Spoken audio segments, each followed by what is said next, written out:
answering phone calls and scheduling appointments. Certainly not how Agnes Dickinson envisioned her life years ago. I did a bad thing. I made very poor choices. Choices that put her behind prison bars for nearly a decade. A financial crime that's affected her life in ways she couldn't imagine. Fighting back tears, she tells us the repercussions. I have a son who still does not talk to me. He's since had 2 sons. I have 2 grandsons I've never met. But Agnes still keeps up hope, in part because of the organization Our Children. It's a key reason she's turned her life around. I had the opportunity to come to Our Children, where I currently live and I work, and it made it very easy for me. These walls are filled with possibility and promise because it's real. Sister Tisa Fitzgerald is the executive director of Our Children. Her organization helps women who have committed crimes come back into society.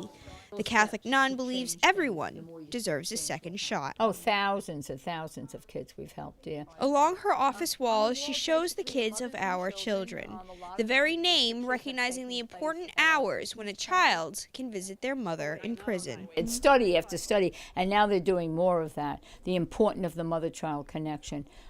Especially if the mother had been the caretaker of that child prior to incarceration. It's critical. The same things that you want for your children, I can almost guarantee you those are the same things that I wanted for my children, even in a prison cell. Still, connecting with loved ones is only part of the battle. For many women, other issues lie in trying to overcome the stigma formerly incarcerated women face.